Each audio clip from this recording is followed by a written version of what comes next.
ses racines dans la prédication de Jean. Donc, vous pouvez imaginer une communauté de la Judée qui suit Jésus, Jésus qui avait été euh, dans le désert avec Jean, avait été baptisé par Jean. Jean précède le ministère de Jean, dont tous les évangiles sont d'accord. Le ministère de Jean précède le ministère de Jésus. Mais, oh, désolé, c'est clair que pour Jésus, pour Jean, dès le début, il va insister, c'est vrai, je précède Jésus chronologiquement, mais c'est pas ça ce qui est important parce que, en fait, il m'a précédé. Il était là dès le début. Il est passé devant moi parce qu'avant moi, il était. C'est aussi référence à égoémie, hein, donc l'existence de Jésus, la parole, la logos qui est Dieu, qui est avec Dieu, qui vient de Dieu.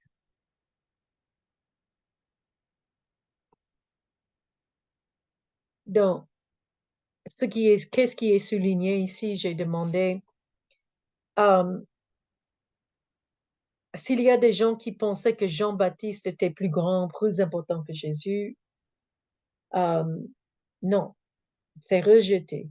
Et vous vous rappelez qu'il y avait aussi au début des chrétiens comme Apollos qui ne connaissaient que le baptême de Jean, n'est-ce pas? Que donc ils suivaient euh, les enseignements de Jean qui étaient toujours là. Et ça établit euh, l'importance de Jésus, beaucoup plus important que Jean, même si Jean est aussi important, mais pas comme Jésus. Hmm. OK. Le verbe s'est fait chair. J'ai pris alors euh, ce texte de ce qui reste dans le prologue pour souligner des thèmes qui vont apparaître dans l'Évangile. Donc, nous avons déjà découvert le verbe, mais nous avons lumière, vérité. Le verbe était la lumière véritable qui éclaire tout homme. Il venait dans le monde. Ah, le monde. Nous allons comprendre qu'est-ce que c'est. Le monde. Il était dans le monde et le monde fut par lui et le monde ne l'a pas reconnu. Il est venu chez lui et les siens ne l'ont pas accueilli. Donc le rejet. Mais le rejet par la majorité. Mais c'est pas tout le monde.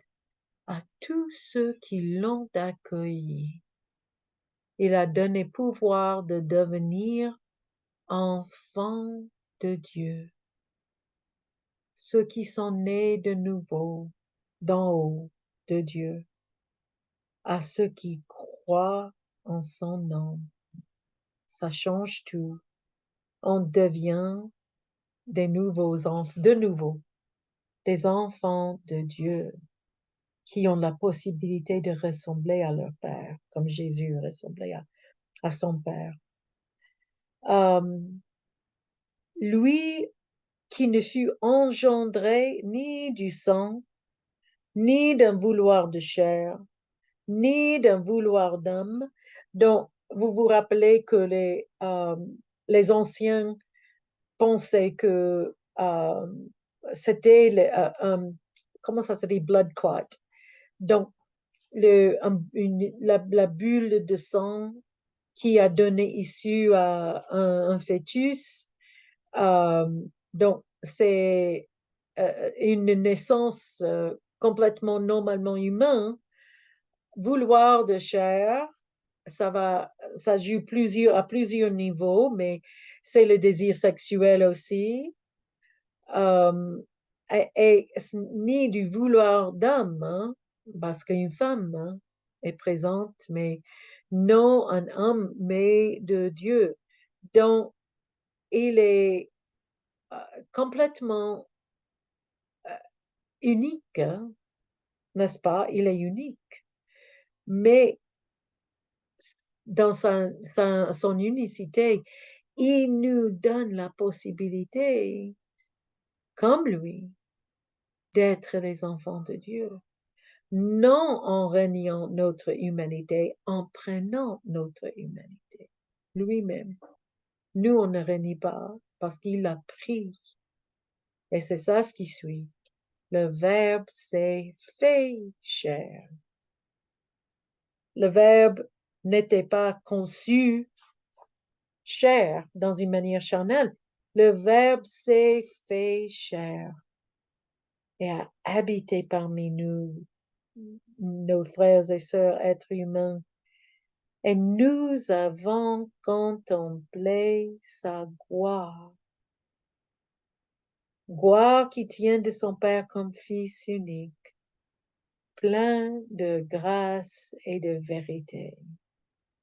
Gloire, grâce, vérité.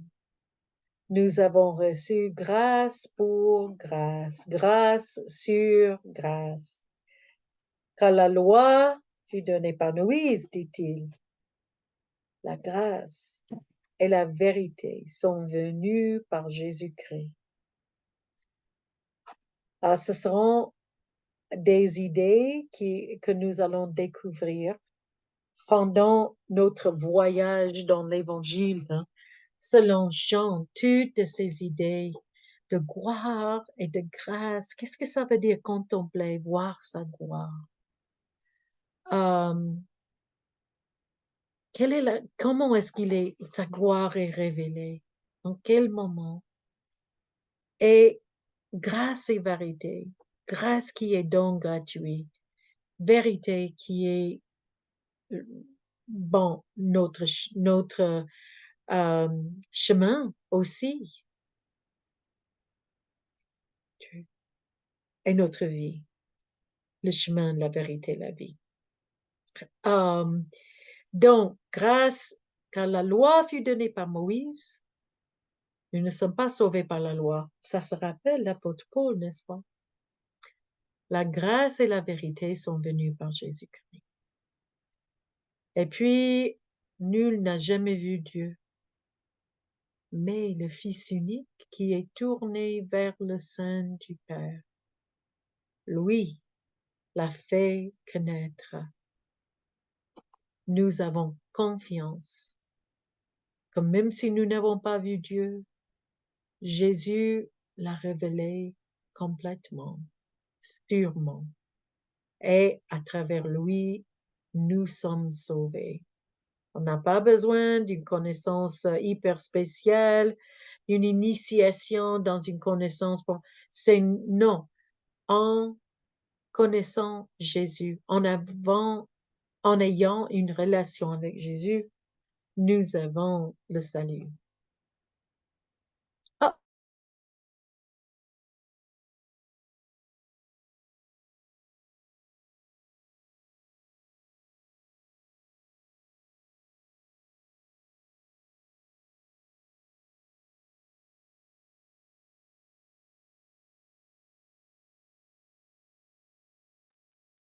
Alors, je pense qu'il y a un petit souci avec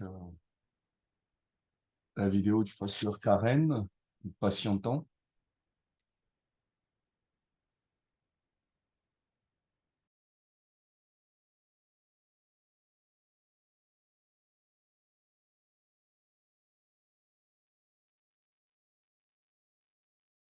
est-ce que vous m'avez perdu? Oui, à un moment, ça a coupé et puis D'accord. c'est Donc, bon. je viens. J'espère que... Dites-moi si... euh, est-ce que vous avez déjà vu ce diapo? Oui, oui, vous l'aviez projeté et puis ça a coupé, quoi. Et puis ça s'est coupé. D'accord. OK. Super. Donc, euh, nous voyons qu'on revient à Jean-Baptiste, et ce rencontre entre Jean et les Juifs, qui est aussi raconté par d'autres évangélistes. Je pense à Luc, les vipères, quand il parle des vipères, euh, mais qui déroule un peu autrement aussi. Et c'est très intéressant. OK, on commence par exemple, si on regarde, voici le témoignage de Jean lorsque les Juifs envoyèrent de Jérusalem des prêtres et des Lévites pour lui demander, toi, qui es-tu? Il demande à Jean, qui es-tu? Il déclara et sans restriction affirma, moi, je ne suis pas le Messie. C'est clair qu'il y avait des gens après la mort de Jean-Baptiste qui disaient qu'il était le Messie. Mais Jean était clair, dit l'Évangile, qu'il a dit, je ne suis pas le Messie. Et puis, une deuxième question, une deuxième fois, qui es-tu donc? Deuxième fois. Et cette fois, la question est élargie. Es-tu Élie? Et il dit, je ne le suis pas. Es-tu le prophète? Et il répondit, non. Ils lui dirent alors, qui es-tu? C'est la troisième fois. Cette question qui répète trois fois. C'est aussi quelque chose de très joranique, hein? Et sa réponse, moi, dit-il, je suis la voix de celui qui crie dans le désert, rendez le chemin du Seigneur droit, comme l'a dit le prophète Ésaïe. OK, donc c'est très intéressant le fait que eux ils demandèrent à Jean, es-tu Élie? Es-tu le prophète? Euh, parce que nous nous rappelons que dans Marc 8, ce qui est aussi le cas chez Matthieu 16 et Luc 9, Jésus, c'est lui qui pose la question, pas qui es-tu, qui suis-je? Qui suis-je d'après les hommes? Et quelle est la réponse? D'abord, Jean-Baptiste, qui apparaît ici, Élie, l'un des prophètes. Le même trio de réponses dans les synoptiques, mais qu'il s'agit de Jésus et qui il est. Cette fois, c'est par rapport à Jean-Baptiste. Et puis, Jean répond en citant qu'il est la voix dans le désert. Et dans les autres évangiles synoptiques, ce n'est pas Jean qui lui dit lui-même, mais c'est celui qui raconte l'histoire, c'est le narrateur qui dit que Jean est celui que le prophète Ésaïe avait annoncé lorsqu'il a dit. Donc, c'est autre chose. Jean l'assume pleinement dans l'évangile selon Jean, le 4e évangile, et dans les évangiles, c'est le narrateur qui l'identifie, qui voit le lien. Et enfin, on continue. Ils lui posèrent encore cette question. Pourquoi donc baptises-tu si tu n'es ni le Messie, ni Élie, ni le prophète? Jean leur répondit, moi, je baptise d'eau, mais au milieu de vous se trouve quelqu'un que vous ne connaissez pas. Il vient après moi, mais il m'a précédé. Et je ne suis pas digne de détacher la courroie de ses sandales. Ça nous rappelle quelque chose? Ça, c'est uniquement à Luc, à part Jean. Et des fois, l'évangile selon Jean ressemble un peu à Luc et vice-versa.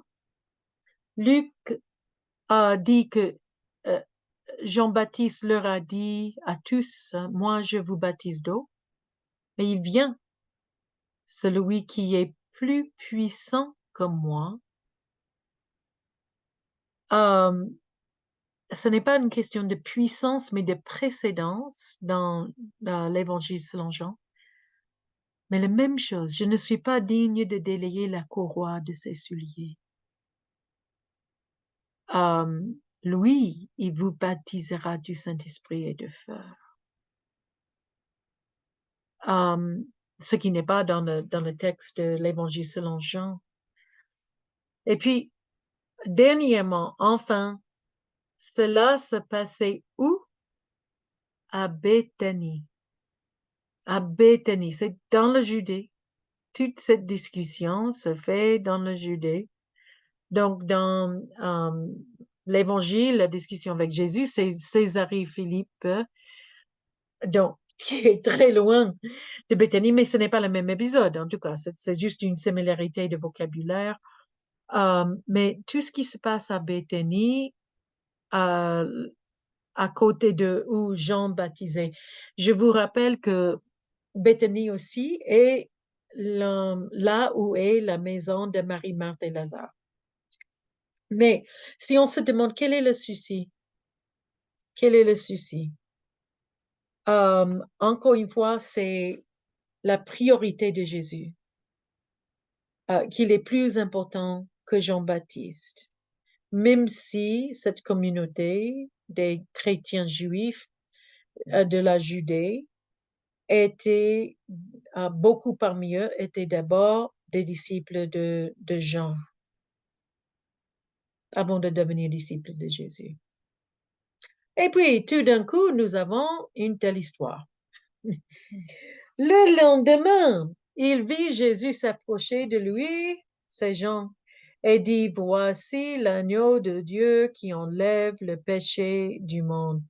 Quelle bizarre salutation. Et il ne parle pas directement à Jésus, en tout cas, il parle de ses disciples. Et puis, c'est celui à propos duquel j'ai dit, après moi, vient un homme qui m'a précédé, car il n'existait avant moi. C'est la troisième fois qu'il témoigne que Jésus existait avant lui. Même si, chronologiquement, dans leur ministère, c'est lui, son ministère qui précède.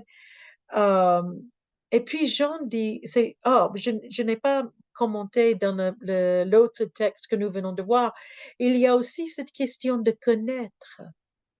Vous ne le connaissez pas, vous connaître, ça, c'est aussi l'intérêt des gnostiques, de la connaissance.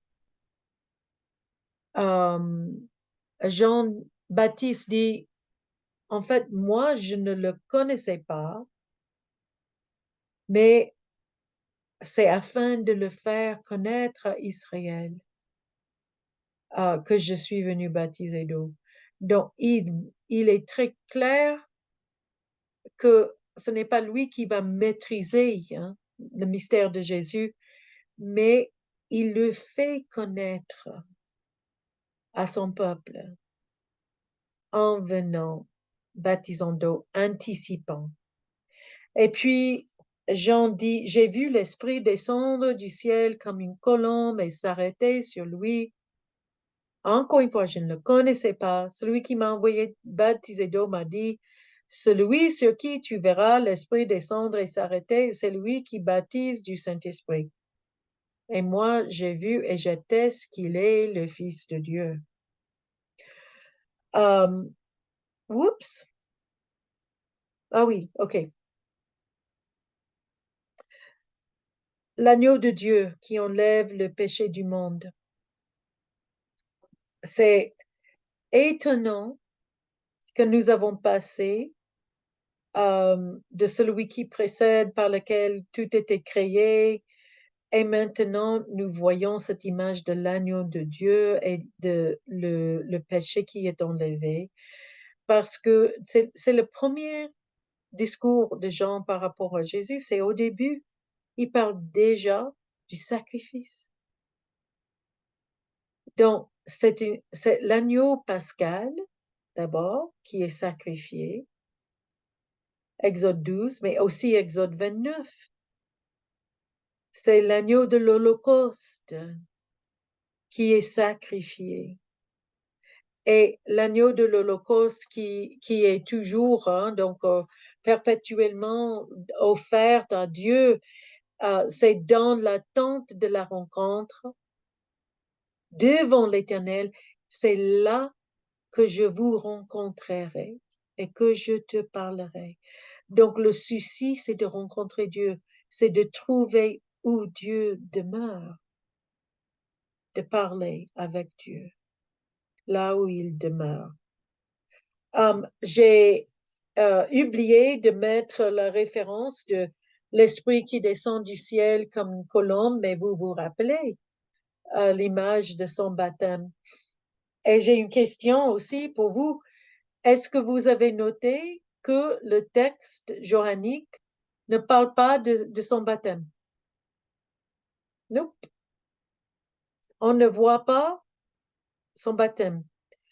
On a peut-être, il est en train de baptiser d'eau et il a vu l'Esprit descendre, mais ce n'est jamais dit ouvertement que Jean avait baptisé Jésus. Même si nous savons, nous savons que c'est le cas, parce qu'on ne veut pas subordonner Jésus à Jean dans les pensées de euh, ces croyants de la Judée. Donc, Jean est là non pour avoir priorité sur Jésus, mais pour attester que Jésus est le Fils de Dieu. Et puis, le lendemain, Jean était encore là avec deux de ses disciples et vit Jésus passer et dit, voici l'agneau de Dieu, encore une fois, l'évocation de l'agneau de Dieu qui est le sacrifice, mais qui est aussi celui à travers on a accès à où Dieu demeure, où Dieu nous parle.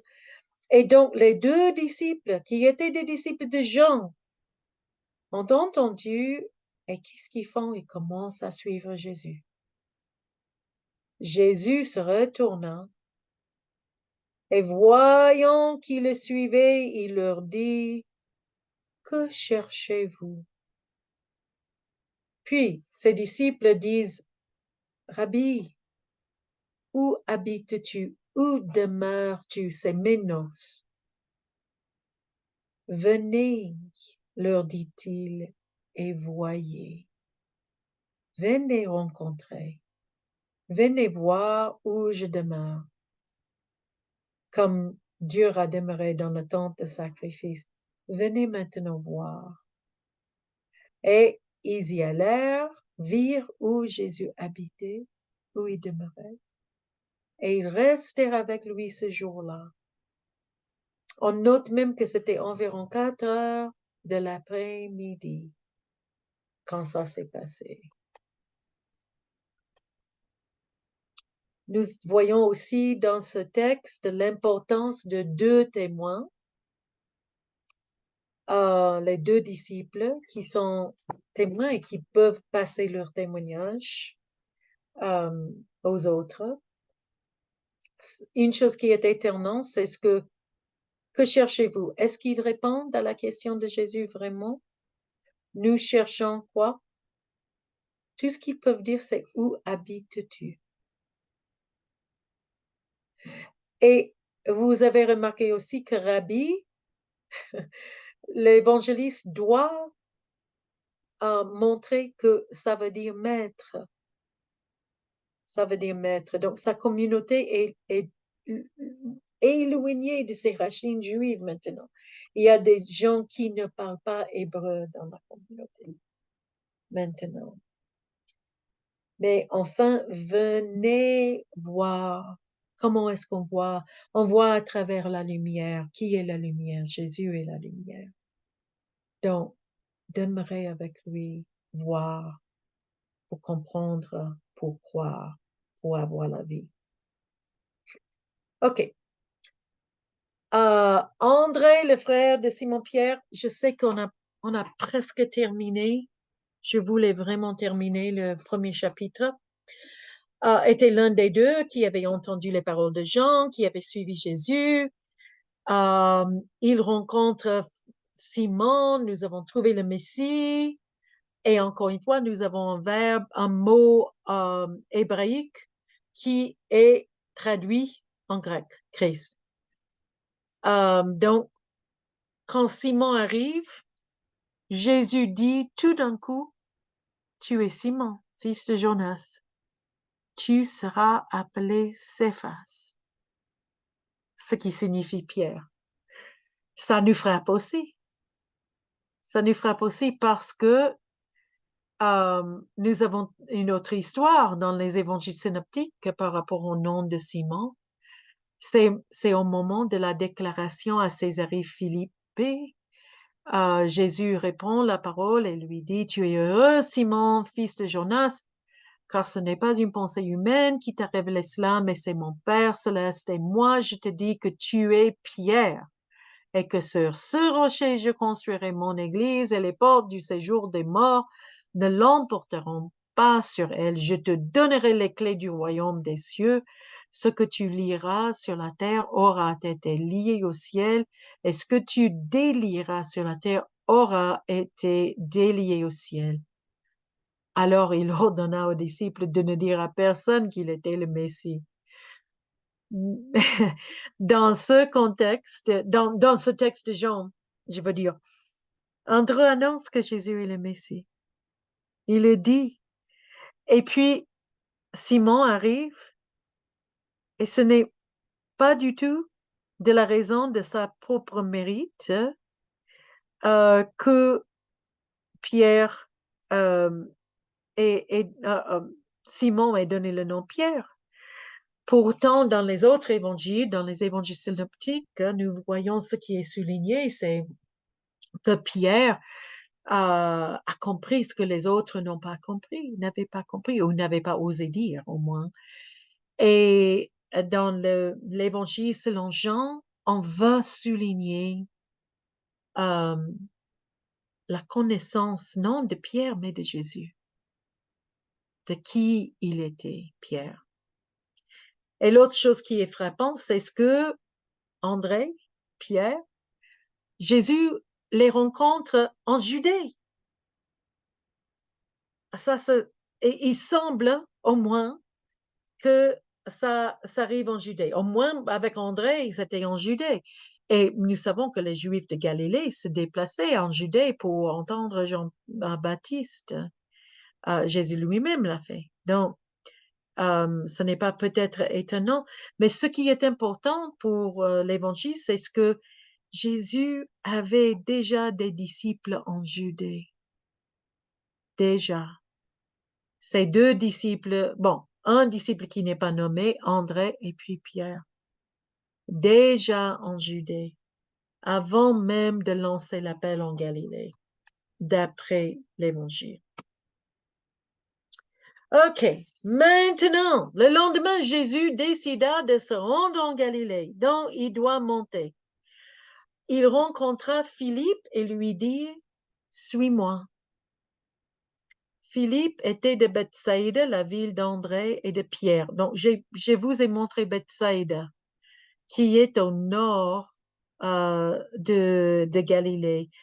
Et des fois, il semble plutôt que dans les autres évangiles que Pierre est de Capernaum. Il semble que c'est là où étaient la plupart des disciples. Mais Bethsaida n'est pas hyper trop loin de Capernaum non plus. Quand même, c'est en Galilée, mais c'est pas juste en Galilée, c'est vraiment à la frontière avec la rive droite. Wait a minute. The right bank. La rive gauche, the left bank. C'est ça ce qu'on dit pour le Palestin? C'est la partie qui s'appelle les hauteurs de Golan. C'est vraiment aux frontières, donc territoire juif et territoire non juif, ce qui est intéressant, et aussi avec beaucoup d'influence grecque. Alors, Philippe a un nom grec. Non, il n'y a pas de nom de plus grec que Philippe. Et Philippe rencontre, et Jésus lui invite, suis-moi. Philippe n'apparaît pas parmi les premiers dans les évangiles synoptiques, mais c'est important que nous avons ce grec qui est invité de suivre dès le début. Philippe rencontre Nathanaël, non juif, et lui dit, nous avons trouvé celui que Moïse a décrit dans la loi et dont les prophètes ont parlé, Jésus de Nazareth, fils de Joseph. OK, Philippe ne confesse pas complètement comme André, que Jésus est le Messie. Il dit, c'est Moïse qui a décrit cette personne dans la loi et les prophètes ont indiqué Jésus, mais il est qui exactement? Il est fils de Joseph ici. Nathanaël lui dit, peut-il sortir quelque chose de bon de Nazareth? Nazareth, c'est nulle part. Un village dans la campagne, c'est la Brousse. Et Nathanaël est à Bethsaida, ou bien dans la grande ville. Philippe lui répondit, comment viens et vois. Même invitation que Jésus avait lancée, cette invitation du discipolat, au discipolat, viens et vois. Donc, Jésus vit Nathanaël s'approcher de lui et dit de lui, voici vraiment un Israélite en qui il n'y a pas de ruse. Hein? C'est comme si Jésus avait entendu ce que Nathanaël avait dit. Nathanaël qui se croit supérieur. Et Nathanaël, vous voyez que ses joues rougissent. D'où me connais-tu? Lui dit Nathanaël. Jésus lui répondit, avant que Philippe t'appelle, quand tu étais sous le figuier, je t'ai vu. Donc, c'est Jésus qui avait déjà cette connaissance mystérieuse de Philippe et qui est aussi un signe de sa relation unique avec Dieu. Et Nathanaël le reconnaît. Il répond, Maître, tu es le Fils de Dieu, tu es le roi d'Israël. Et donc, c'est que ça qu'il a fait confesser. Et Jésus sait qu'il ne sait pas jusqu'à maintenant ce qu'il dit. Il ne comprend pas comment Jésus est le Fils de Dieu, comment il est roi d'Israël. Et il dit, c'est parce que je t'ai dit que je t'ai vu sur le figuier, tu crois? Bon, tu auras beaucoup plus de raisons pour croire. Et puis, en vérité, je vous le dis, vous verrez désormais le ciel ouvert et les anges de Dieu monter et descendre au-dessus du Fils de Dieu. Je le répète ici, parce que nous avons cette réclamation de Jésus en vérité, je vous le dis, vous verrez le ciel ouvert et les anges de Dieu monter et descendre au-dessus du Fils de l'homme. Ça se rappelle ce que Jésus dit devant le tribunal, devant le grand prêtre.